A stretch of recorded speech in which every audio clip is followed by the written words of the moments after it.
And 12, here they come.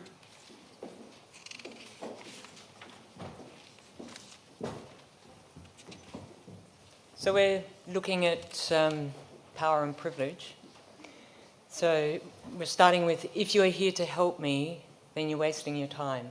If you are here because your liberation is bound up with mine, then let's work together. So as a starting premise, so it's from First People activists, very strong understanding of our solidarity and how we can start to approach this conversation.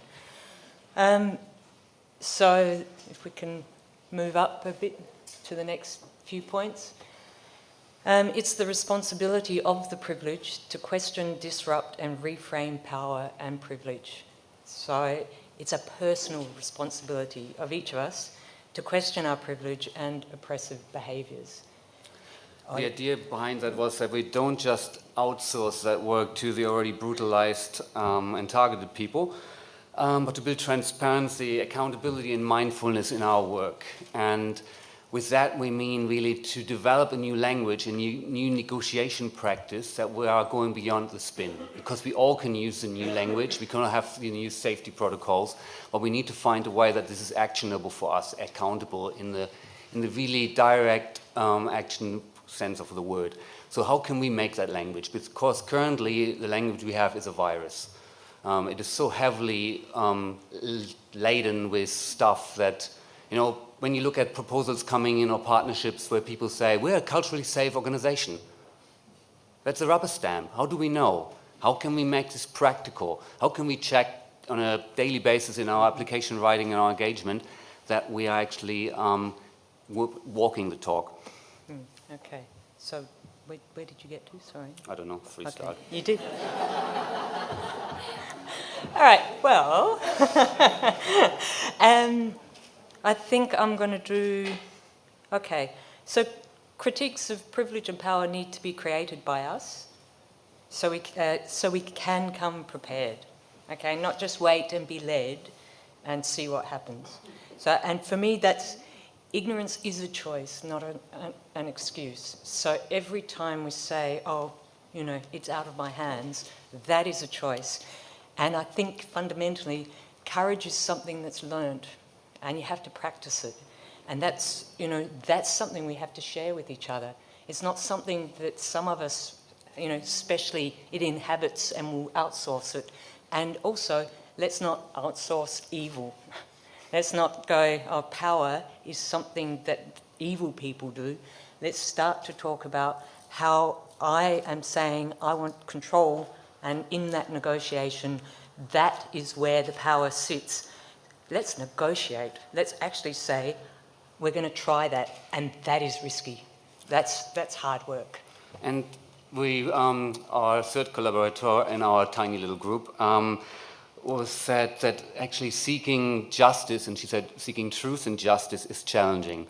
So let's not assume that it will be comfortable. That came up a couple of times. Why would it be comfortable? Why do we, as privileged people, most of us are, we are here, you know, how did we get here? That it would be comfortable. That's what makes me often concerned about the frames around cultural safety and cultural competencies.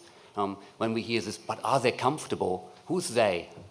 Am I comfortable? Can I actually stand the uncomfort and can I learn with that? Can I hit the wall running and make that glorious failure and learn from that? And that would be bruising at times. But for me in my life, in the practice that we have led, that's where we made our best work.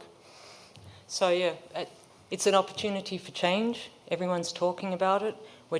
We are bringing our fear and confusion, and that we're banging up against each other with that fear and confusion, but that's the space. This is exciting.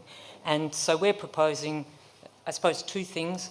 One is that every campaign has this lens, the critical lens of how am I going to look at my privilege? How are we opening that conversation?